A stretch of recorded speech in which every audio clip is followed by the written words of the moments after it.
नहीं सत्संग, भजन नहीं हरि को, श्रवण न राम कथा अनुरागी, कानों से भगवत चर्चा नहीं सुहाती। बस वो बात बताओ जिससे हमारी कामना की पूर्ति हो जाए। जो कहो हवन कर दे। ये हवन से, ये ताबीज बांधने से, ये घोड़े की नाल की अंगूठी पहनने से ये बुरा लगेगा सबको। कुछ नहीं होता, कुछ नहीं होने वाला। पापाचरण करो, पूरा एक टैंकर तेल चढ़ा दो शनि भगवान में, पर तुम्हारा नाश करेंगे।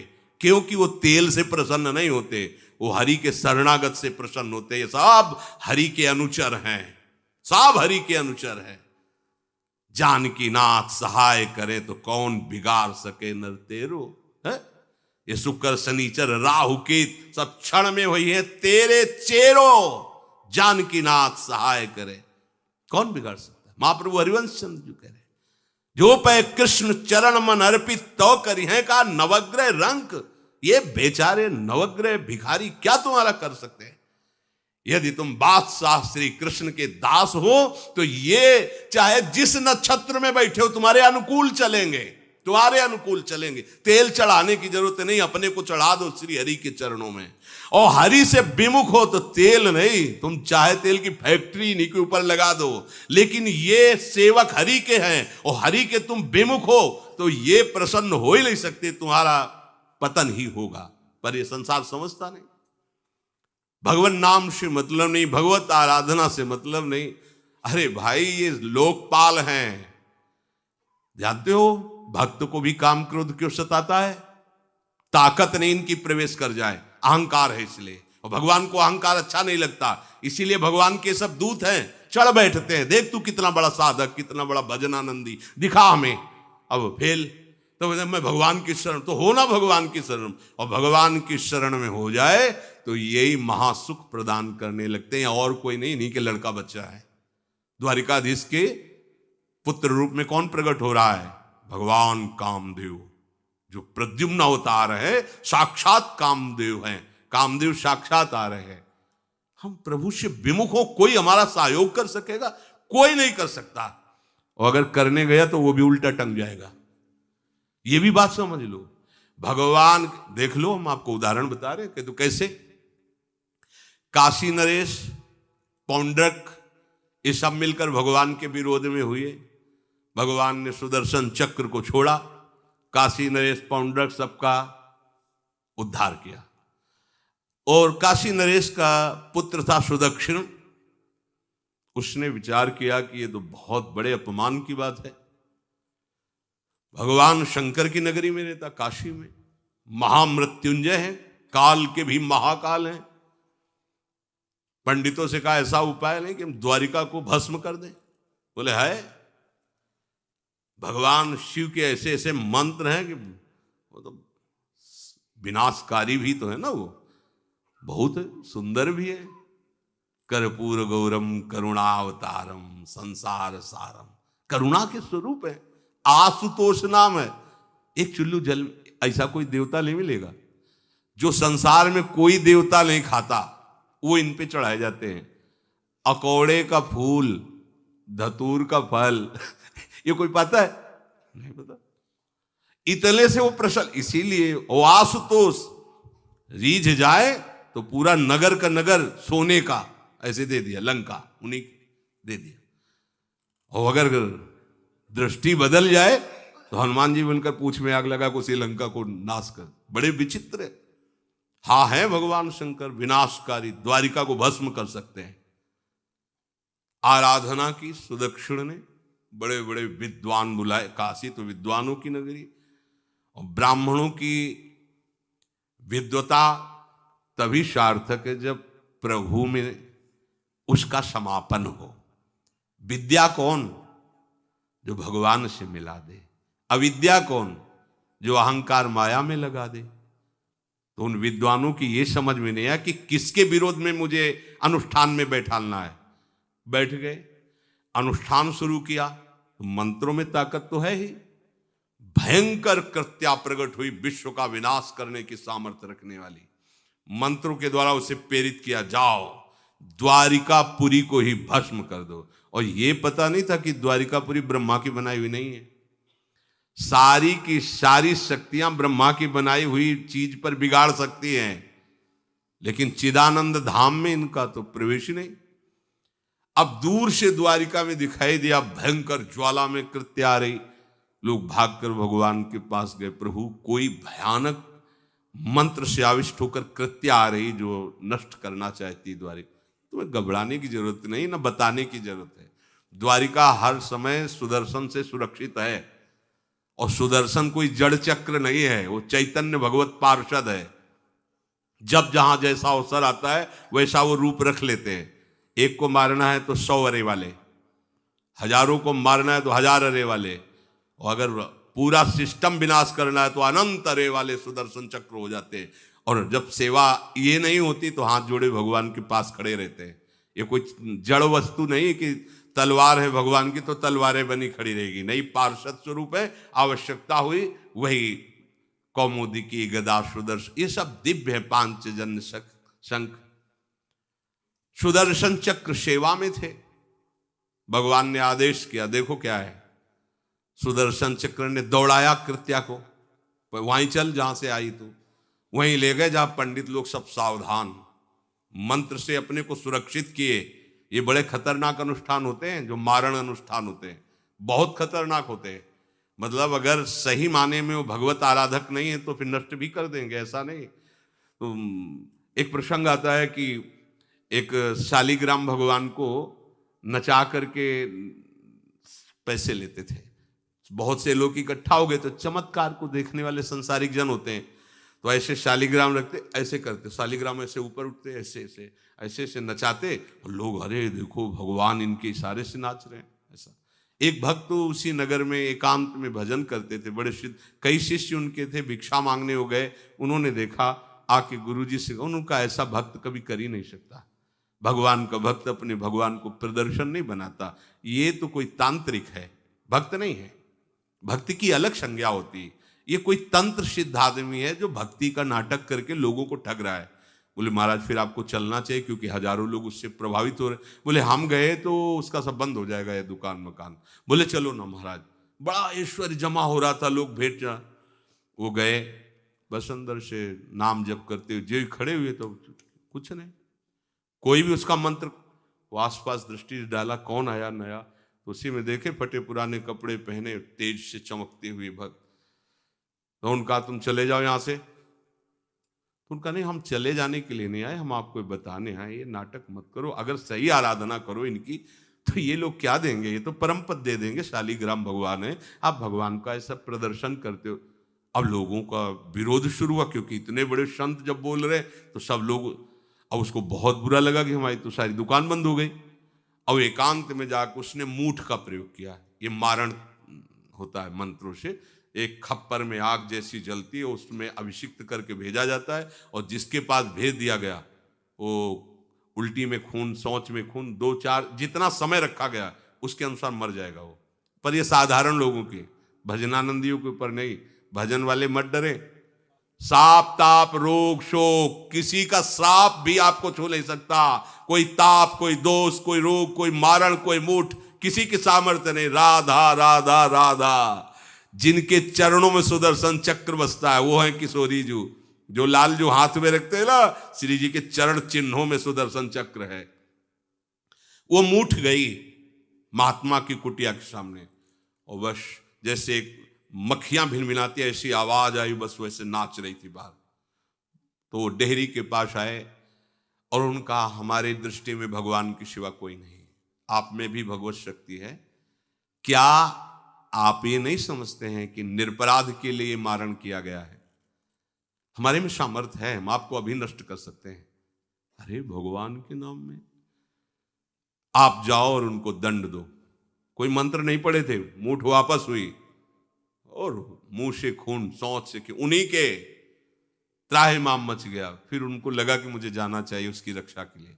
गए, भगवान नाम स्पर्श करते हुए इसे माथे पे हाथ, सब शांत हो गया।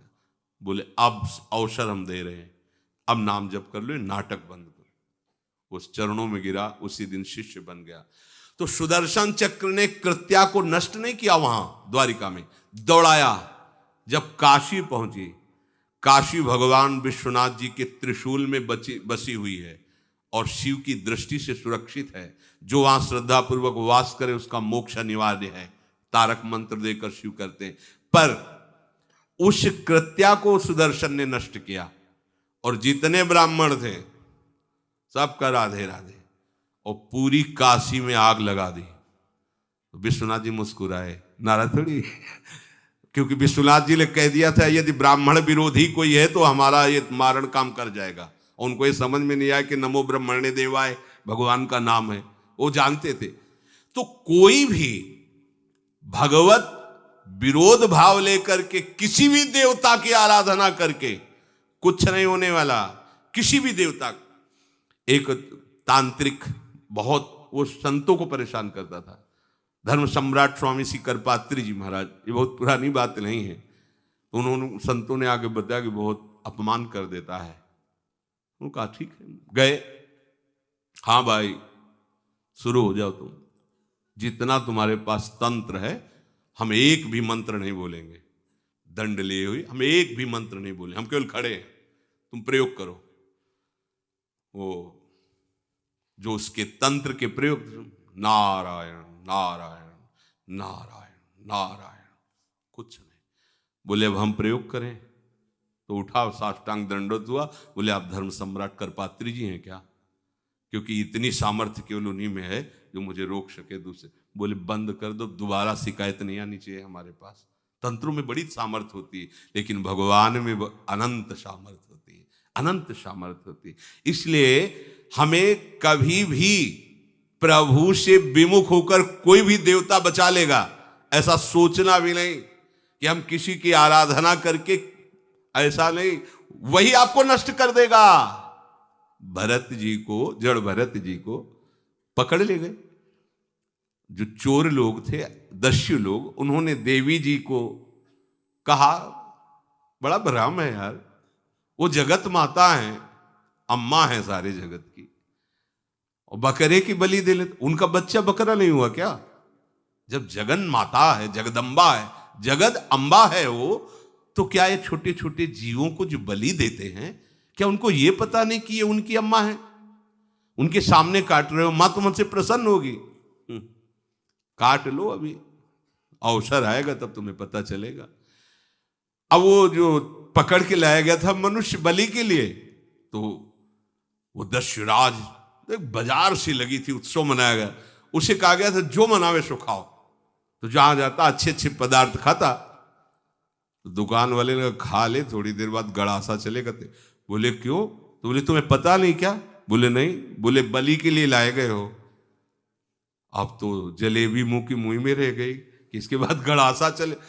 आसपास देखा तो रक्षक इधर उधर थे, भाग लिया। अब रक्षकों ने देखा कि वो तो है ही नहीं। अब उनको बड़ा भय लगा। अब वहां कोई फोटो थोड़ी खींची गई थी कि बलि किसकी चढ़ानी है। अब वो भागे। महाराज बैठे थे पद्मासन में, जड़ भरत जी ब्रह्माकार वृत्ति, इन्हीं को पकड़ ले गए। बढ़िया तगड़ा तंदुरुस्त है। और दस्युराज ने कहा बलि का जो वो लाया गया, हाँ महाराज, अष्ट देख के प्रसन्न हो गया। तेजो में हष्ट पुष्ट ब्रह्माकार वृत्ति इनकी। बोले स्नान करवाओ। सालों से स्नान नहीं हुआ तो को उपटन लगा के स्नान कराया। खीर पुआ रबड़ी रसगुल्ला सामने भोग लगाओ, दबा के खूब खीर पूरी रबड़ी पाई। अब वो तो भगवान के प्रेमी भक्त है, ब्रह्माकार स्वरूप है, अपने स्वरूप में स्थित है। इसके बाद तिलक लगाया। बोले गर्दन झुका। भरत जी अंदर से कह रहे खीर खाया ना, अब गर्दन भी झुका, गर्दन भी कटेगी। भक्त की गर्दन यदि श्रद्धा से झुके तो ठीक, अगर जबरदस्ती से झुका दिया तो तुम झुकाने लायक नहीं रह जाओगे, भी ध्यान रखना। क्योंकि ये गर्दन अब गर्दन नहीं, ये किसी और की शान बन चुकी है। भक्त की गर्दन किसी की शान है और वो उनकी शान है जो सबकी जान है। देवी जी की मूर्ति में आग लग गई, दाह शक्ति पैदा हो गई। जे ही जड़ भरत जी का शरीर ऐसे किया, फाड़ करके मूर्ति भद्रकाली प्रकट हो गई। और जो गड़ासा काटने उसी को उठाया, काट काट के उन्हें दस्युराज से लेकर समस्त सांप को काट करके खून की होली खेल दी। भरत जी ने देखा जब कोई काटने वाला नहीं है तो बोले ठीक है अब चलो पचाने के लिए टहलते हैं, थोड़ा खीर पुआ खाया, चल दिए, कोई रोक। देवी जी से एक बार भी लिखा कि मां बड़ी कृपा है। जो भगवान का भक्त है वो दूसरे की कृपा भी नहीं मना सकता। नहीं, एक बार भी मुड़कर ऐसा प्रसंग नहीं आया कि देवी जी के देख बड़ी रक्षा कर, कुछ नहीं। प्राण जाने पर कोई भय नहीं, रक्षा होने पर किसी की स्तुति नहीं, अपने मंगल विधान। हरि आश्रय, सत्संग हरि आश्रय देता है, बहुत बड़ा बल हरि है, मान लो। एक दिन आपसे कह रहे थे कि जब आपने देखा नहीं उनको, उनसे बात नहीं हुई और आप उनके जनों से बात सुनकर उनकी तरफ चल पड़े, इस बात से हरि आपके ऋणी हो जाते हैं। भगवान इसी बात से ऋणी हो जाते हैं। बस ये बात आप हृदय में बैठा लीजिए। जैसे लोग प्रश्न करते हैं ना कि हमने भगवान को देखा नहीं, भगवान को हम कैसे, किसी की बात तो मान लो ना। आप मान लो, वो तो आपके अंदर भी बैठे हुए हैं, वो आपको इतना प्यार देने लगेंगे। जहां कोई सहायक नहीं होगा वहां हरि आपको दिखाई देंगे, देख लेना। बिगड़ी ऐसे क्षण में बन जाती है, ऐसा लगता है गला कटा तो वो तलवार गले तक आएगी, हार बनकर सुगंधित फूल बन जाएगी, पर गले तक आने आने तक तुम्हारी निष्ठा देखी जाएगी। नहीं नहीं, बस मेरे हरि का यही विधान, वो आते आते हार बन जाएगी, वो तलवार तुम्हारा गला नहीं काट पाएगी, क्योंकि गले में हरि नाम चल रहा है। मान लो हमारी महालक्ष्मी चरण चापती रहती, क्या चाहिए तुम्हें, क्या चाहिए। आप सच्ची मानिए, क्या मतलब कितनी मलिनता छा गई है। हम इसको मार देंगे तो 2 लाख रुपए मिल जाएंगे, ये कर देंगे तो, अरे भैया अगर तू हरि नाम जपेगा तो इसकी कीमत नहीं है, कीमत नहीं, अमूल्य वस्तु है। इसके ब्याज में तू कुबेर बन सकता है, मूल तो कभी खत्म होता ही नहीं है, ब्याज में तू ब्रह्मा बन सकता है। बनना तो चाहे, भक्तजन तो कहते हैं नहीं चाहिए मुझे ब्रह्मा का पद, परमेष्ठी पद, नहीं चाहिए सम्राट पद, नहीं चाहिए योग की सिद्धियां, मुझे प्रभु आपकी दास्ता चाहिए। ये बात कितना महासुख होगा उस भक्त को जो इन बातों को कह रहा है, नहीं चाहिए मुझे मोक्ष सुख नहीं चाहिए। वो ऐसे थोड़ी कह रहा है, श्रद्धा से नहीं कह रहा, अनुभूति से कह रहा है, मुझे नहीं चाहिए ये सब, इनमें वो सुख नहीं है जो आपके चरणों के समीप रहने में सुख है। नहीं सत्संग भजन नहीं हरि को, श्रवण न राम कथा अनुरागी, सुत बीत दार भवन ममता निसि सोवत अति न कबहु मति जागी। अरे तेरी बुद्धि सो रही है, जगा दे। पुत्र में, रुपया में, स्त्री में, मकान में, इसमें सबकी ममता होती है, सबकी, जितने सृष्टि में पैदा हुए, केवल सत्संगी की नहीं होती। जो असली सत्संगी है उसकी ममता प्रभु के चरणों में होती है, क्योंकि वो जानता है सब रूपों में प्रभु ही है, ये सब पसारा प्रभु का ही है, इसलिए ममता उसकी प्रभु के चरण। एक अहमता ममता ये जग में है दुख जाई, ये जब श्री जी की ओर लगे तो होत परम। जाग जा, बिना जागे दुख दूर नहीं हो सकता। जैसे स्वप्न में हम देख रहे हैं कि समुद्र में डूब रहे हैं, अब जागृत में आसपास सैकड़ों नाव लगा दें तो बच जाएगा क्या वो, क्योंकि वो तो सो रहा है और वो स्वप्न में देख रहा है।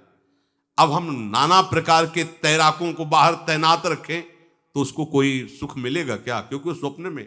उसको अगर सुखी करना है तो एक ही उपाय, जगा दे। जगा दो तो ना समुद्र रह गया ना डूबना रह गया। ऐसे ही संसार में मोह से ऐसे ग्रसित जीव हैं, भाई इतना ही सुखचार है, और उसी स्वप्न में वो दुख से निवृत्त होना चाहते हैं। अब हम बाहर से उनकी कामनाओं की पूर्ति करने वाली बात करें तो क्या वो सुखी हो जाएंगे क्या? इसीलिए कोई साधु जो भगवत मार्ग का पथिक है वो कभी सपोर्ट नहीं करेगा जाओ ऐसा, वो जाओ ऐसा ही है जैसे उस स्वप्न में समुद्र में डूब रहा है, बाहर से हम जल जहाज नाव तैराक सब लगा रहे हैं, लेकिन वो नहीं सुखी होगा, क्योंकि उसके सुख का कारण तब बनेगा जब स्वप्न हटे। स्वप्न तब हटेगा जब वो जागे। जो सपने सिर काटे कोई, बिन जागे दुख दूर न होई, तो उसको जगा दो। साधुजन क्या करते हैं? जगा देते हैं उसको। जागो, कहां मोह निशा सब सो निहारा, देखे स्वपन अनेक प्रकारा, यही जग जामिन जागे जोगी। योग भगवान से जो तुमने वियोग कर रखा है, तुम जगो। जे ही जगोगे तो जे ही जाने जग जाए हेराई, जागे जथा स्वपन भ्रम जाई। कोई नहीं यहां। एक कल श्लोक, मत्तः परतरम नान्यत किंचित अस्ति धनंजय, मेरे सिवा कोई नहीं। ये कब पता चलेगा? जागने पर। तो हमें ये बहुत कुछ दिखाई दे रहा है, स्वप्न है। उमा कहूं मैं अनुभव अपना, सत हरि भजन जगत सब सपना। तो बोले तुलसीदास हरि नाम सुधा तजी, सठ हठ पियत विषय विष मांगी। अगर कहीं संतों के पास भी गए तो क्या मांग रहे हैं? हठ करके विषय विष मांग रहे हैं। वो आत्मदेव नाम के एक ब्राह्मण थे, सब कुछ समृद्धि थी, संतान थी नहीं, बड़े दुखी गृहस्थी में। हमारा कुल चलाने वाला होना चाहिए। बड़ा भ्रम बैठा हुआ है, हमारा कुल चलाने वाला नहीं, तो सब बेकार, जीवन ही बेकार हो गया। बिना गुरु के यदि शास्त्र पढ़ोगे ना तो भ्रमित हो जाओगे।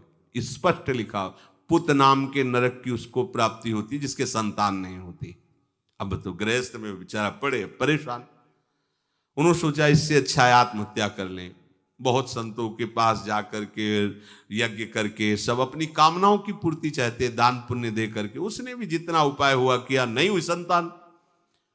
मरने के लिए जंगल में, उधर से एक सन्यासी जी आ रहे थे, देखा साधु तो ब्राह्मण तो थे, उठे प्रणाम किया, देखा उनको उदास क्यों हो? उनका महाराज उदास ही नहीं, मैं तो आत्महत्या करने आया हूं यहाँ जंगल में। अरे ये तो महापाप है, आत्महत्या तो बड़ी दुर्गति का कारण है। बोले महाराज अगर आप बचाना चाहते हो तो आप कृपा करो। क्या क्या चाहते हो? बोले हमारे पास सब कुछ है, बेटा नहीं दोगे तो हमारा जीवन बेकार। तो उन्होंने अंतर्दृष्टि से देखा और कहा 7 जन्म तक तेरे पुत्र नहीं भाग्य में तेरे लिखा है। तो उसने कहा फिर तो अभी मरते, आत्महत्या करते, हम 7 जन्म की बात, हम 7 दिन नहीं जिएंगे, हमें पुत्र चाहिए। संत का दयालु। देखो जिनके पास तपस्या और भजन का धन होता है, जब भगवान अधीन है तो कुछ भी कर सकते हो, कुछ भी कर सकते हैं। प्रारब्ध मिटाना कोई बड़ी बात नहीं। प्रारब्ध जानते, कोई देवता थोड़ी है, तुम्हारा पीछे का किया हुआ कर्म है। और इधर जोर का भजन है, भजन के प्रभाव से कर्म को नष्ट करने में देर थोड़ी लगती है। ये तो अच्छे शुभ कर्म करो तो तुम्हारा प्रारब्ध बदल जाएगा। भजन का प्रयोग प्रारब्ध बदलने के लिए थोड़ी है। पर वो ऐसा हट किए तो उनका देखो, हट करने से लाभ नहीं मिलता है। उनका हमें उपदेश नहीं, हमें पुत्र चाहिए। अगर आप भगवत प्रेरित होकर यहां आए हो तो आप हमें। तो उन्होंने तपस्या के बल से फल की रचना की और कहा जाओ अपनी पत्नी को ये फल पवा दो और इससे निश्चित पुत्र होगा। बहुत प्रसन्न, अब कामना पूर्ण थी तो देख लो, प्रभाव देखो कामना का। प्रसन्न हुए आए। धुंधुली नाम था उनकी पत्नी का, नाम भी बहुत बढ़िया था, धुंधुली। वो कहा कि देखो ये फल खा लो, तुम्हारी संतान हो जाएगी। बहुत मीठी बात बोलती थी, मृदुभाषी, कपट हृदय। अलग अलग क्षेत्र होता है, हृदय कपट और मुख में मीठी बात। बहुत संभल के व्यवहार करना चाहिए ऐसे लोगों से। मधुरिया बानी मीठी, क्या मृदु भाषा। नहीं प्रीतम, आप चिंता मत करो, फल ऐसे थोड़ी खाया जाता है, नहा धो के पवित्र होके फिर। हाँ उनका ये बात, तो आप अपने काम में लगो, हम पा लेंगे ऐसा। अब आपको विश्वास है ना? बोले विश्वास तो है, इसमें क्या विश्वास, आप भी तो चाहती ना पुत्र हो। बोले हाँ। वो जो ही गए सो अपनी बहन को बुलाया और कहा सुनो, अभी तो हम 4-5 रोटी कढ़ी चावल सब पा लेते हैं, पूड़ी खीर पुआ। जब गर्भ रहेगा तो पेट तो उसी से भरा रहेगा, तो हमारा भोजन रुक जाएगा। हाँ ये तो बात है। जब पेट बढ़ेगा, अगर घर में आग लग गई तो फिर हम भाग नहीं पाएंगे, तो हम जल जाएंगे। ये निगेटिव सोच वाले लेते। और पंडित जी तो इसी बात में लगे हैं कि गर्भ रह जाए तो क्या करें, तुम्हारा हम खाएंगे तो है नहीं पक्की बात, पर करें तो क्या करें। पंडित जी को कैसे समझो, उनका देखो एक बात है, हमारे गर्भ है, हमारे कई लड़के हो चुके हो, गरीबी है ही है हमारे यहाँ, तुम कुछ पैसा दे देना और ये नाटक करना कि मैं गर्भवती हूं, बच्चा समय होने पर हम पहुंचा देंगे, हम घोषित कर देंगे हमारा बच्चा मर गया। तो पंडित जी को तुम नाटक में बताते रहना कि गर्भ है, बच्चा हो जाए, पंडित जी कह देना बच्चा हो गया है, तो बोले दूध पिलाने की समस्या आएगी, तो बोले ये तुम कह देना कि पहला पहला बच्चा है, हमारे वक्षा स्थल में दूध नहीं, हमारी बहन का था तो मर गया बच्चा, तो उनको बुला लेती तो बात बन जाएगी, बढ़िया बात हो गई। परीक्षा के लिए फल गाय को खवा दो, गाय को खवाया, ठीक समय पर गोकर्ण जी प्रकट हुए, दिव्य तेजोमय बालक, कान केवल वो गाय के, बड़े ही विद्वान और भगवत भक्त संत के द्वारा कहा था 7 जन्म तुम्हारे भाग्य में, बच्चा नहीं तो नहीं है, देखा गाय के हो गोकर्ण जी प्रकट हुए। उधर उनके जो बच्चा पैदा हुआ वैसे ही नाटक के द्वारा पहुंचा दिया गया, वैसे ही पूरा जैसा पहले पक्का हुआ। अब उसने कहा कि हमारे तो स्तनों में दूध नहीं, हम अपनी बहन को बुला लें, उनका बच्चा मर गया। हाँ हाँ हमारा बच्चा स्वस्थ होना, आप बुला लो, उसको हम धन भी देंगे, वो हमारे बच्चे की सेवा कर। अपने नाम से जोड़ करके उसका नाम रखा धुंधकारी, धुंधुली और धुंधकारी, अज्ञान का साक्षात स्वरूप। अब जैसे ही वो अवस्था बढ़ती गई तो उसके पापाचरण बढ़ना शुरू हुई, बच्चों के साथ खेलता, खेलते हुए बच्चों को उठा लेता और कुएं में डाल देता, मतलब घोर अत्याचार। गोकर्ण जी हर समय भजन साधन शास्त्र स्वाध्याय, जब और बड़ा हुआ तो माता जी को अपने डंडों से रोज पूजन करता, पिताजी को गाली लात थप्पड़, पिताजी तो रो पड़े। गोकर्ण जी से कहा कि बेटा हमारी गाय से प्रकट हुए पर भरोसा आप ही का है, बचा सकते हो, तो बोले पिताजी जाओ यहां से, भाग जाओ यहां से, एकांत जंगल में जाकर भगवान श्री हरि का भजन करो। उन्होंने 2 श्लोकों में प्रदेश किया। दूसरा श्लोक ये, धर्मम भजस्व सततम त्यज लोक धर्मान, सेवन सदा साधु पुरुषं जहि काम तृष्णाम, अन्यस्य गुण दोष चिंतन मास मुक्त्वा, सेवा कथा रसम हो नितराम पिबत्वम। हे पिताजी अब तुम लोक धर्म का त्याग करके भागवत धर्म को स्वीकार करो, एकांत में जाकर साधु महापुरुषों के संग से उनके उपदिष्ट उपदेश के अनुसार आचरण करो, प्रभु की लीला कथा सुनो, ना कोई कामना ना कोई तृष्णा, किसी के गुण दोष का वर्णन मत करना और सदैव भगवत सेवा भावना में रहना, इसी जन्म में तुम्हें भगवत प्राप्त। वो तो उधर गए, इतनी पिटाई की उसने माँ की कि माँ कुएं में गिरकर आत्महत्या कर ली। फिर तो मनमानी आचरण, कुछ वैश्याओं को रखा और चोरी करके लाया। वैश्याओं ने सोचा किसी दिन पकड़ा जाएगा ये और हम, तो उसके हाथ पैर बांध दिए चारपाई में, ला के मुख में अंगार ढाल, वो मरा भयानक प्रेत। कामना ने क्या किया, सर्वनाश। किसी को हरि विमुख होकर कभी सुख मिल सकता है?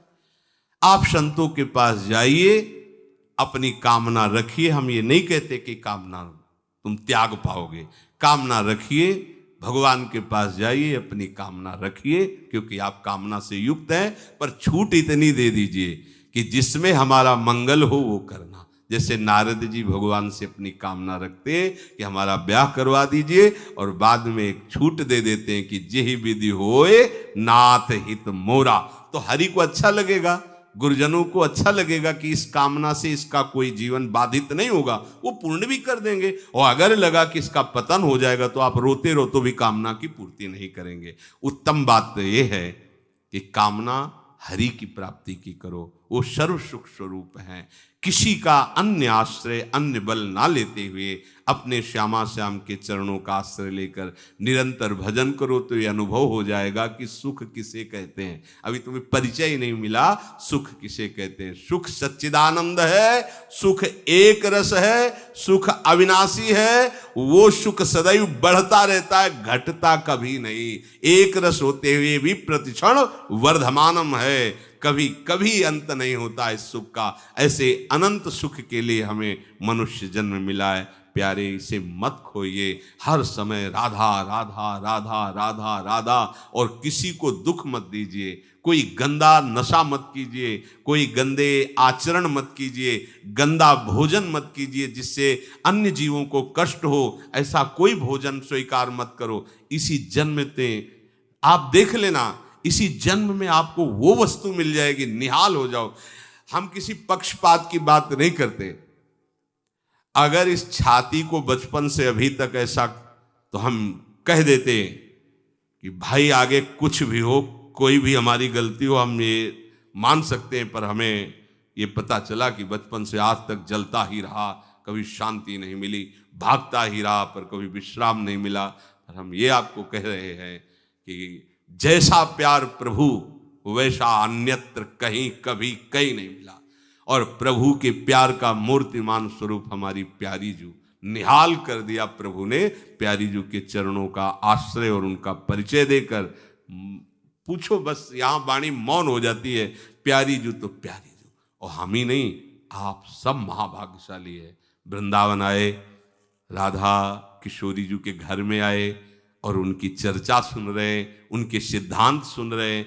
कहीं ना कहीं आपके अंदर उनकी तरफ बढ़ने की इच्छा भी है, ये बहुत बड़ी बात है। बस इस इच्छा को, इस आशा को इतना बढ़ा लो कि कोई इच्छा न रह जाए, कोई आशा न रह जाए, हर समय निरंतर नाम